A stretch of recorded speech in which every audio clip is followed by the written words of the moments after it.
Qu'est-ce qu'une fonction? C'est une question difficile. En maths, on travaille quasiment toujours avec des fonctions. Alors une fois qu'on est habitué, ça va, mais au début, ce n'est pas simple. Une fonction se compose de trois choses. Un ensemble de départ, ça peut être par exemple l'ensemble des nombres entiers, 0, 1, 2, 3 et ainsi de suite, tous les nombres entiers. Alors c'est un exemple, mais en fait définir précisément ce qu'est un ensemble, c'est encore plus difficile que de définir la notion de fonction, donc on ne va pas se lancer là-dedans. On a aussi un ensemble d'arrivées, qui peut être le même que l'ensemble de départ, mais pas forcément. Et enfin, le cœur d'une fonction, c'est une association, une correspondance entre les éléments de l'ensemble de départ et les éléments de l'ensemble d'arrivée. Alors il y a quelques petites subtilités, mais il n'est pas nécessaire d'en tenir compte pour l'instant. On va plutôt voir des exemples. Premier exemple. On considère comme ensemble de départ les 26 lettres de l'alphabet, et comme ensemble d'arrivée les nombres de 1 à 26. Avec ça, on peut définir la fonction qui a A associe 1, à B associe 2, à C associe 3, et ainsi de suite. Dans toute la suite de cette vidéo, il n'y aura que des exemples, le but étant de vous montrer que cette notion regroupe beaucoup d'objets mathématiques. Mais pour éviter de faire une vidéo de 2 heures, on ne va pas manipuler ces fonctions. Il s'agit juste de prendre conscience de l'étendue de la notion de fonction. Alors, une remarque importante concernant le vocabulaire. On parle de fonction et on parle aussi d'application, ce sont des synonymes. Et on utilise un vocabulaire varié, on peut dire A associe 1, ou A donne 1, ou A s'envoie sur 1, ou encore si je donne un nom à la fonction, par exemple f, je peux dire f de A égale 1. Commençons par deux exemples en cryptographie. Alors c'est pas de la cryptographie moderne, ce sera des trucs beaucoup plus simples. Je prends au départ et à l'arrivée les 26 lettres de l'alphabet. Et comme fonction, je vais décaler les lettres de 5 rangs dans l'ordre alphabétique. C'est-à-dire A va se transformer en F, B va se transformer en G, et ainsi de suite. Alors je peux crypter des messages. Par exemple, demain 10h devient IJR, et ainsi de suite. Alors évidemment, ce système n'est pas du tout sûr, puisqu'il suffit de tester 25 possibilités pour décrypter le message. Alors on peut faire un cryptage plus robuste en faisant une permutation des 26 lettres sans ordre logique. Par exemple, A donne E, B donne O, C donne M, ainsi de suite. Et donc, pareil, je crypte les messages, mais en utilisant cette fonction-là. Alors c'est plus robuste, mais si on dispose de suffisamment de messages cryptés, alors on peut faire une analyse statistique de la fréquence d'apparition des lettres. Par exemple, en français, la lettre la plus fréquente est le E, donc la lettre la plus fréquente dans les messages cryptés a de bonnes chances de correspondre au E. Alors les ensembles de départ et d'arrivée, dans les deux exemples qu'on a vus là, il y avait le même nombre d'éléments, mais en fait, c'est pas nécessaire. On pourrait par exemple, dans l'ensemble de départ, rajouter les, les E accentués, et tous les envoyer sur la même lettre E.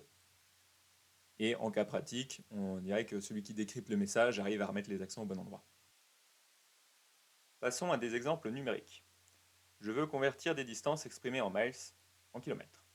Alors le mile, c'est une unité de mesure de distance utilisée notamment aux États-Unis.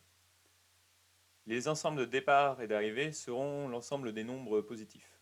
C'est ce que je note entre crochets 0 plus l'infini. Et pour passer des miles au kilomètre, il faut multiplier par environ 1,609. Donc je vais arrondir à 1,609. Alors, 0 miles donne 0 km, 1 miles donne 1,609 km, et ainsi de suite.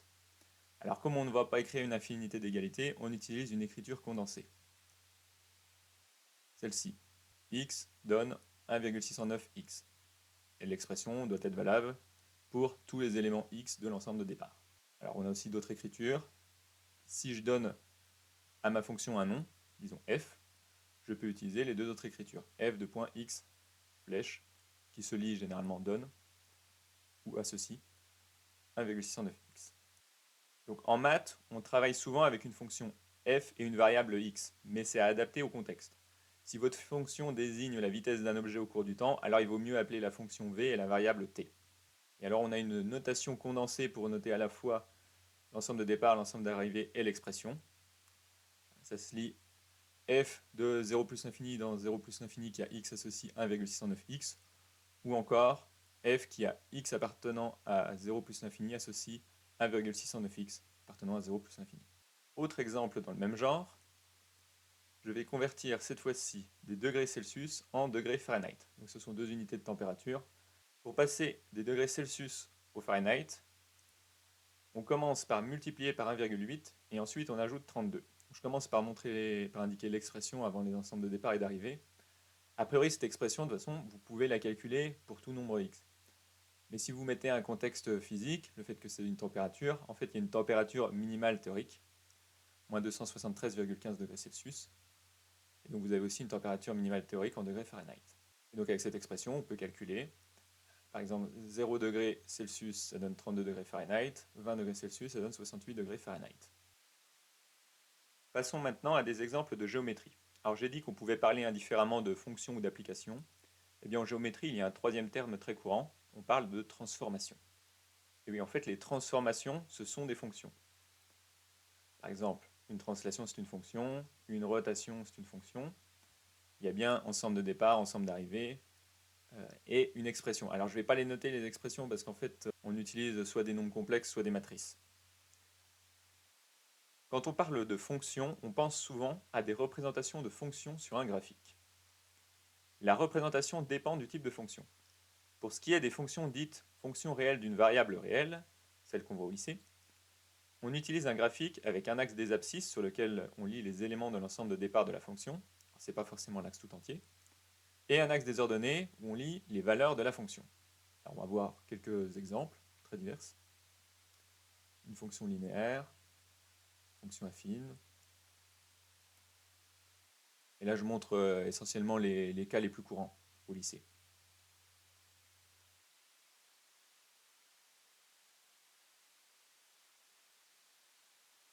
Alors dans le cas de la fonction racine carrée, elle n'est définie que pour les nombres positifs. Donc il n'y a rien à gauche du graphique. Pour ce qui est de la fonction x donne 1 sur x, elle n'est pas définie en 0 puisqu'on ne peut pas diviser par 0. Et alors ça, c'est la fonction appelée valeur absolue de x, qu'on note un x entre deux barres verticales. Alors c'est la plus grande valeur entre x et moins x. On peut également décrire une fonction par des conditions, comme celle-ci, qui ne prend que deux valeurs, 0 si x est strictement négatif, et 1 si non. Alors là, on va passer à quelque chose de totalement différent. Alors on a toujours un nombre au départ, mais cette fois-ci, on en a deux à l'arrivée. C'est ce qu'on appelle une représentation paramétrique ou une courbe paramétrée. On a toujours un graphique, mais ce n'est plus abscisse ordonnée, ensemble de départ, ensemble d'arrivée. Cette fois-ci, on ne représente pas les éléments de l'ensemble de départ, seulement ceux de l'ensemble d'arrivée, qui sont des couples. Ce que vous voyez en rouge, ce sont les points de coordonnées cosinus t, sinus t, pour tout nombre réel t, mais vous ne voyez pas le t en fait. Vous voyez que le couple cosinus t, sinus t. Alors on va voir un autre exemple, celui-ci. Après avoir vu le cas où on a un nombre au départ et deux à l'arrivée, on fait l'inverse. Cette fois-ci, on a deux nombres au départ et un seul à l'arrivée. On utilise une représentation en trois dimensions. Deux dimensions représentent l'ensemble de départ, c'est le plan où il y a les axes x et y, et le troisième axe représente l'arrivée, f de xy. Et alors ça va nous donner une surface. On parle de fonctions de plusieurs variables. On a deux variables x et y, et un résultat, f de x et y, représenté sur le troisième axe. Alors c'est plus difficile à étudier que les courbes paramétrées. Un autre exemple.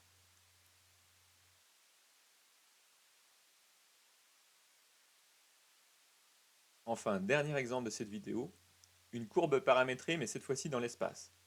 On a une variable au départ et trois nombres en sortie. La variable de départ t n'est pas représentée, seulement les triplets à l'arrivée. Ça donne ça. Voilà pour ce petit tour d'horizon non exhaustif des fonctions.